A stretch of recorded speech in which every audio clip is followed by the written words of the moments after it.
আলোচনা পদ্ধতির বৈশিষ্ট্য, সুবিধা ও অসুবিধাগুলি আমি আলোচনা করব। আলোচনা পদ্ধতি কী?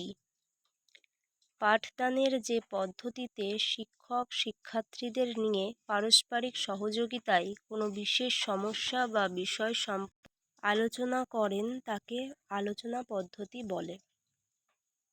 আলোচনা পদ্ধতির বৈশিষ্ট্য: 1. আলোচনা পদ্ধতিতে শিক্ষক নির্দিষ্ট বিষয়বস্তু সহজবোধ্য করার জন্য শিক্ষার্থীদের সাথে আলোচনায় বসেন। 2. ব্যক্তিকেন্দ্রিক শিক্ষণে আলোচনা পদ্ধতির বিশেষ কোনো গুরুত্ব নেই, কেননা আলোচনায় এখানে এক ধরনের দলগত পদ্ধতি।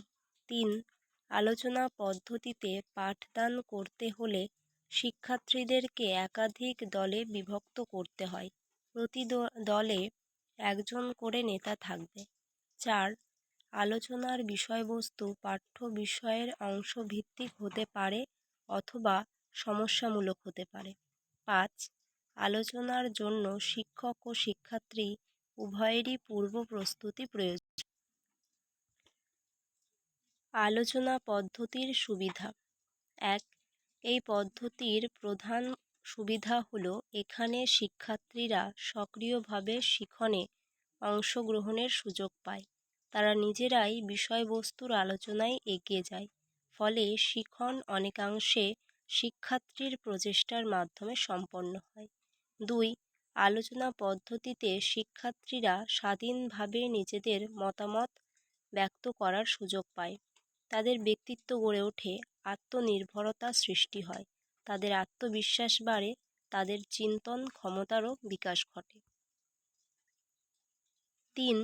এরূপ শিক্ষণ পদ্ধতিতে পাঠ পরিচালনা করলে শিক্ষার্থীদের ভেতরে এক বিশেষ ধরনের সামাজিক বন্ধুত্ব সুলভ পরিবেশ তৈরি হয়।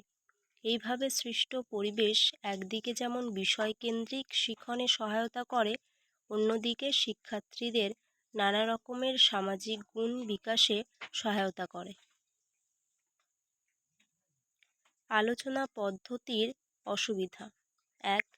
আলোচনা পদ্ধতির পাঠ পরিচালনার জন্য প্রথমেই দরকার সুপরিকল্পনার, যা সকল শিক্ষকের পক্ষে তৈরি করা সম্ভব হয় না, আর যেটি না হলে সম্পূর্ণ আলোচনায় ব্যর্থ হতে পারে।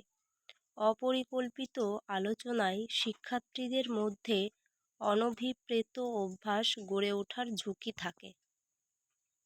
2. এই পদ্ধতিতে শিক্ষার্থীদের আলোচনা যেমন গতি নেবে, সে অনুযায়ী তাকে প্রতিক্রিয়া করতে হবে।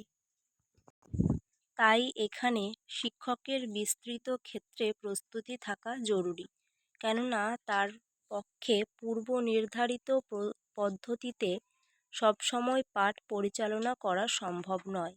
বরং শিক্ষার্থীদের যে কোনো ধরনের সমস্যা বা প্রশ্নের সমাধান করা আর তার তড়িৎ ও তাৎক্ষণিক প্রস্তুতি থাকা একান্তভাবে প্রয়োজন। আলোচনা সঠিক সরণিতে পরিচালনা ও নিয়ন্ত্রণ দক্ষতা প্রশিক্ষণ সাপেক্ষ। সবার তা থাকে না বা সবাই তা রপ্তও করতে পারেন না। উপসংহার: পরিশিক্ষণে আলোচনা পদ্ধতি প্রয়োগ করলে শিক্ষণ সঠিক পথে অগ্রসর হয় বলে মনে করা হয়। এই পদ্ধতিতে যেহেতু শিক্ষার্থীরা সরাসরি অংশগ্রহণ করেন, অর্থাৎ সক্রিয়ভাবে অংশ নেয়, সেহেতু শিক্ষাগ্রহণ যথেষ্ট বৈজ্ঞানিকভাবে হয় বলে মনে করা হয়। ধন্যবাদ।